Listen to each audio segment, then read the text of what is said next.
100 soal. Pokoknya, saya tidak mau tahu. Kamu harus ikut remedial. Kalau tidak, kamu tidak akan saya naikkan kelas. Jangan dong, Pak, seru gadis itu.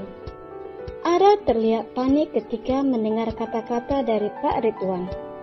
Jangan sampai Ara tidak naik kelas. Ibunya akan sangat marah kalau tahu hal itu. Ara tidak mau ibunya kecewa padanya. Apalagi saat ini hanya Ara yang bisa jadi kebanggaan. Kedua orang tuanya sudah bercerai, dan hal itu membuat sang ibu terpuruk. Kalau kamu mau naik kelas, kamu belajar yang rajin. Ini semua nilai mata pelajaran kamu. Banyak yang menurun. Bapak akan memberimu 100 soal pelajaran matematika untuk kamu pelajari dan menjawab semua soal dengan benar. Ara melongo tidak percaya. 100 soal matematika? Apa dia tidak salah dengar? Nanti Bapak akan membuatkan soal-soal itu dulu. Besok akan Bapak serahkan pada kamu. Saya beri waktu sebulan untuk menyelesaikannya, ucap Pak Ridwan. Ara masih diam mematung, mencerna apa yang baru saja guru kelernya itu ucapkan. Tapi Pak, Ara ingin menolak, tetapi Pak Ridwan sudah pergi dari hadapan gadis tersebut. Aduh, mati gue. Mana bisa gue ngerjakan 100 soal matematika? Itu kan pelajar yang paling gue benci. Gumam Ara. Dengan rasa letih yang menguras pikiran karena harus melawan pelajar yang sangat tidak disukainya itu, membuat Ara langsung lemas seketika. Ara memangku wajahnya dengan pikiran yang kacau. Sungguh dia tidak akan sanggup dengan tantangan dari guru kelernya itu. 100 soal matematika harus selesai dalam waktu sebulan. Rasanya Ara ingin kembali ke Jogja saja agar terhindar dari rumus dan pecahan-pecahan huruf yang akan membuatnya pusing 7 keliling. Tuh, anaknya kayak orang yang kesurupan setan. Kerjaannya bengong dan diam mulu. Tunjuk Nita ke arah yang sedang melihat melamun. Padahal diisi otaknya sedang pusing memikirkan bagaimana caranya kabur ke tanah kelahirannya. Romi dan Vero langsung berjalan ke arah gadis tersebut dengan tatapan prihatin. Tadi kedua pria tampan itu mencari Nita untuk ingin tahu kabar dari Ara. Setelah 2 hari yang lalu, gadis itu telah dipermalukan sahabat mereka sendiri. Ara tidak pernah nampak makan di kantin lagi. Hai Ra, apa kabar? Kita ganggu nggak? Sapa Romi menggaruk kepalanya sambil mesem. Ara yang mendengar itu langsung mendongak dan menatap kedua cowok populer di sekolah dengan tatapan menyedihkan. Rah, jangan terlalu memendam kesedihan. Move on dong. Nita duduk di samping sahabatnya itu untuk memberi dukungan. Iya Ra, lu gak perlu bersedih lagi. Gue juga mengutuk perbuatan Revan ke lo. Masih banyak cowok yang bisa bahagiain lo, termasuk gue. Ucap Vero ikut merasa sedih melihat kondisi Ara yang benar-benar tidak bisa seceria biasanya. Makasih, gue gak apa-apa kok. Jawab Ara nyengir, menampilkan sederetan gigi putihnya. Terlihat sangat cantik alami, bahkan Vero dan Romi langsung terpana.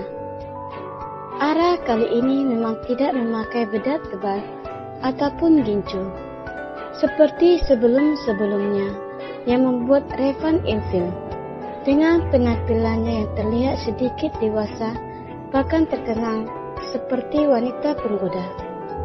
Bedak tebal, lipstik merah, bahkan terkadang memakai blush of lipstik di pipinya yang membuatnya terkesan seperti badut. Dulu Ara mengira dengan sedikit berdandan dan memakai pakaian yang pas di badan dan sedikit ketat akan membuat Revan suka. Bukankah biasanya para cowok suka dengan cewek yang terlihat seksi dan menor?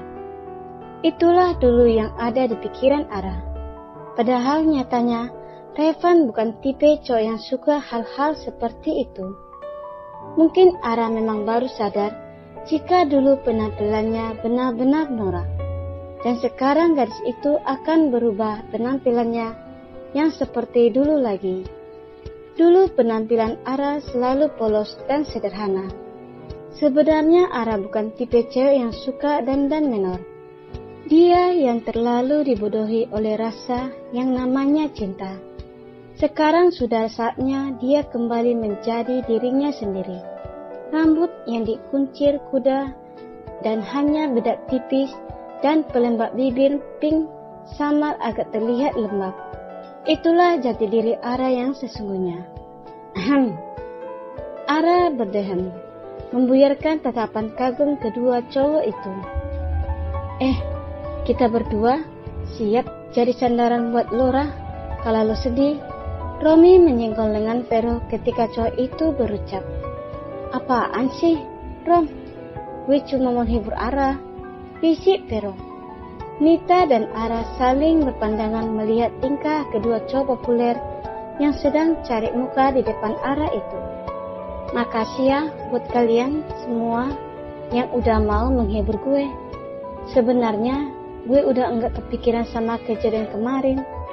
Jadi kalian gak usah khawatir, ucap Ara tersenyum, menatap satu persatu ketiga orang tersebut. Iya Ra, lu harus kuat, harus bisa move on. Kalau ada apa-apa, lu bisa chat gue, ucap Vero yang sepertinya mulai melancarkan aksi pendekatan. Vero memang sudah lama kagum dengan Ara, tapi dia hanya bisa diam tanpa berani mendekati Ara. Karena Vero tahu bahwa pria yang disuka Ara adalah Revan. Betul Ra, masih ada kita, ucap Romi yang langsung diakui gadis cantik itu. Mungkin mereka bertiga pikir Ara sedang frustasi dan sedih karena masalah Revan. Padahal sebenarnya saat ini yang dipikiran Ara adalah bagaimana caranya dia bisa mengerjakan 100 soal yang diberikan oleh Pak Ridwan. Revan mendatangi Romi dan Vero di markas mereka, di sebuah ruangan yang memang dikhususkan untuk para OSIS. "Bro, jangan bersikap kayak anak kecil dong," ucap Revan kepada kedua sahabatnya itu. "Di sini siapa yang kekanakan?" sahut Romi yang diangkuhi oleh Vero. "Gue gak bisa maksain diri dong buat suka sama seseorang. Jangan hanya karena cewek, kalian jadi jauhin gue kayak gini." Romi mendekati Revan dan menepuk bahunya. "Bukan gitu, Van. Kita gak nyalahin perasaan lo. Tapi, yang kita sayangkan itu, kenapa lo harus mempermalukan Ara di depan seluruh siswa? Seharusnya hal seperti ini jangan sampai terjadi. Apalagi lo itu ketua OSIS, panutan kita semua," ucap Romi. Revan menunduk. Mungkin memang benar dia sudah keterlaluan dengan Ara. Tapi dalam hatinya, Revan gengsi dan tidak akan meminta maaf pada gadis itu. "Iya, gue ngaku salah. Tapi jangan hakimin gue lagi. Kita udah bersahabat lama. Masa cuma gara-gara cewek kalian gak mau berteman lagi sama gue?" Romi dan Vero tertawa. Sebenarnya mereka juga tidak bermaksud untuk memutuskan pertemanan yang sudah terjalin lama itu. Hanya merasa sedikit kesal dan kecewa dengan Revan yang sudah bertingkah kelewatan. "Kenapa ketawa? Kalian ngeledek gue? Kita gak akan melepaskan lo sebagai sahabat, Van." Mata Revan berbinar. "Jadi kita tetap kayak dulu kan?" "Iya, kita tetap sahabat," jawab Romi dan Vero kompak. Ketiga cowok terpopuler di sekolah itu langsung bertos ria.